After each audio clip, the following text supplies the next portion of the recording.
These are 3 things that you shouldn't waste your money on as a beginner photographer. Let's get right into it. The first on the list that I want to tell you about that you shouldn't buy as a beginner photographer are cheap filters. You have a ton of filters out there, graduated filters, and these filters actually have effects from the top to the bottom. All right, so mostly the top has that particular effect, whether it's frosted or whether it's a little bit darker, mostly used for landscape photo shoots where you need to reduce the exposure of the sky and keep the land in a correct exposure. In most cases, you can actually achieve this effect in your editing software like Photoshop and Lightroom or what have you.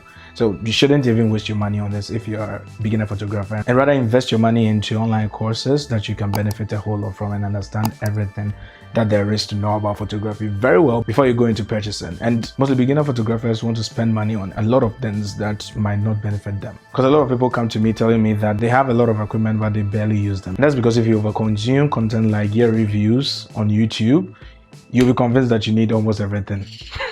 You're going to be convinced that you need almost everything. So you have to be very careful with the purchasing decisions, especially when it comes to filters. And if you heard me correctly, I didn't just say any filters, but particularly cheap filters, because it's going to degrade your image quality for the most part. Because most UV filters, for instance, that most photographers mount on their lenses to protect them from the sun rays as well as protect the front element, can actually mess up your images. It might reduce the sharpness. It will actually affect the entire image quality for the most part. So you have to be very careful and don't invest in cheap filters. However, if you have the funds to invest in much more expensive and professional filters, I'm going to leave a video that I made previously about filters, and you can check it out and get yourself one. The second on the list are speedlights.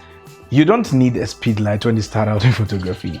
Trust me, unless you're shooting events that, let's say, it goes in the night, or you're shooting indoors where you have to bounce the light against the ceiling for it to fall and disperse all across, you're not going to need it on a normal day, because hardly will you find a beginner photographer nailing every shot shooting under the sun alone, using just the sun to light a subject. Many a times you're going to go through a series of trial and errors, and that's where you have to actually master. That's that point where you need to understand the exposure triangle very well, the aperture, ISO, shutter speed, nail each and every single principle, and then you can add yet another light source to add on to the already confusing exposure triangle that probably you might be battling with. So the flash itself is a very good gear to add to your arsenal, but you don't necessarily need it as a beginner photographer, because 9 out of 10 chances are beginner photographers are going to have it mounted on their camera, and they are mostly at risk of overexposing their images. The third gear that you shouldn't purchase as a beginner photographer, or shouldn't waste your money on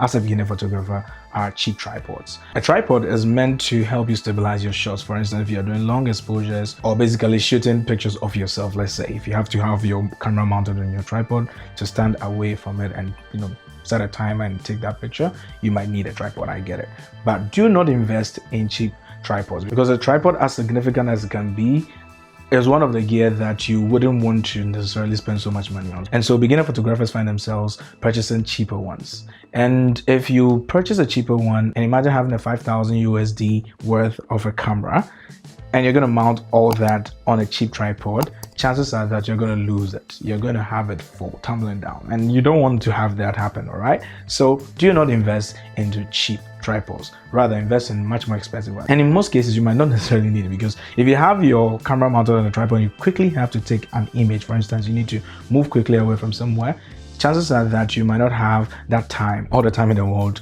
to dismount it and go take that picture just in time. So tripods, if you need it, purchase much more professional ones that are durable, that can have much more stability on the ground. So these are the 3 things that I would advise every beginner photographer. If you are one, don't invest in them, or don't waste your money on them, and you can thank me later. And this brings us to the end of the video. If you enjoyed it, please give it a thumbs up, subscribe to my channel, share this video across so that a lot of people can also get a bit out of this. And I'm gonna catch you next time. Don't forget to subscribe.